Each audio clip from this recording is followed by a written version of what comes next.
Yo les experts, ici le capitaine Marco Reus, je ne suis pas blessé, je suis très heureux de vous retrouver aujourd'hui pour débriefer la quatrième journée de la Ligue des Champions avec le match du FC Barcelone qui se déplaçait au Shakhtar Donetsk. Le Shakhtar qui ne joue pas à domicile bien entendu parce que avec le contexte de la guerre, ils ne peuvent pas jouer en Ukraine. Du coup, ils jouent à Hambourg et le Barça qui aujourd'hui retrouve quand même du retour des blessés. Il est vrai que ça a commencé depuis quelques semaines avec les retours de Rafinha, de Lewandowski. Et aujourd'hui, c'est Pedri qui faisait son grand retour dans le groupe du Barça. Pedri, il était absent depuis vraiment longtemps, donc ça fait du bien de le retrouver. Mais il était trop juste pour être titulaire, vous l'aurez bien deviné. Et c'est Ferran Torres, Lewandowski et Rafinha qui jouaient en attaque avec Gavi, Oriol Romeu et Gundogan au milieu de terrain aujourd'hui. Et le Barça qui s'incline 1-0 face à ce Shakhtar Donetsk-là, un but de 6 camps. Le Barça, il faut dire qu'ils n'ont absolument rien proposé aujourd'hui. Franchement, ils n'ont rien proposé du tout, rien du tout, nada.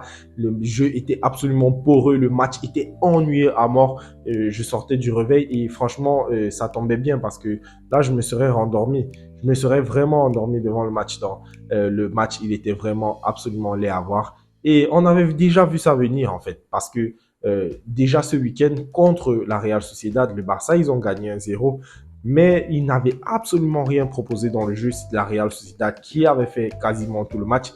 Et c'était pareil aujourd'hui. Le Barça on se pose vraiment des questions sur le jeu. Xavi, il doit vraiment réfléchir pour trouver des solutions parce que ça ne peut plus continuer comme ça. Avec l'effectif qu'ils ont, avec les joueurs ils ont de la matière pour pouvoir jouer un jeu attrayant, pour pouvoir jouer un jeu qui va pouvoir leur permettre de gagner ce genre de match assez aisément, mais ils ne le font pas. Donc Xavi, il doit vraiment revoir ses plans et franchement, aujourd'hui, bon, ils sont vraiment pas passés à grand chose de prendre la correctionnelle parce que à 2 ou 3 reprises, ils ont failli encaisser un deuxième but et il a fallu vraiment un très grand Marc-André Ter Stegen pour pouvoir sauver les meubles parce que voilà, le Barça aujourd'hui, la défense était catastrophique et l'attaque non plus n'a rien proposé. C'est vrai, ils ont frappé 13 fois dans le match, mais une seule frappe cadrée durant tout le match et la frappe intervient après l'heure de jeu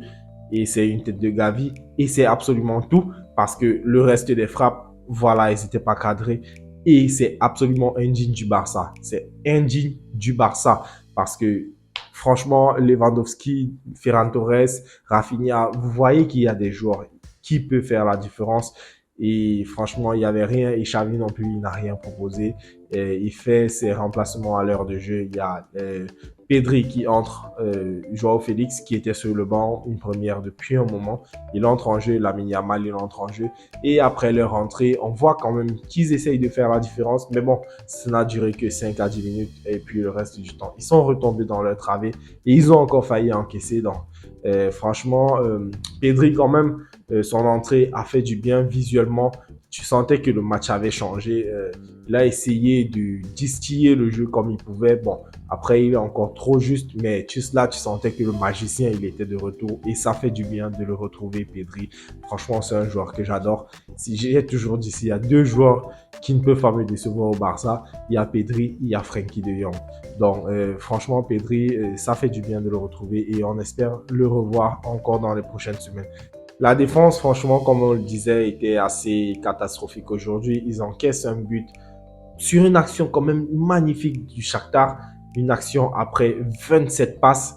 Une action après 1 minute 30 de possession du Shakhtar Donetsk. Voilà, c'était une action absolument digne du Barça, du grand Barça de Pep Guardiola dans les années 2009 à 2012. Elle était absolument grandiose et ça se conclut sur une tête magnifique, une tête ronaldesque de Sikan qui trompe Ter Stegen. Ter Stegen, il pouvait absolument rien faire sur cette action. Franchement, il avait déjà assez sauvé le Barça, donc on va pas l'accuser pour cette action-là.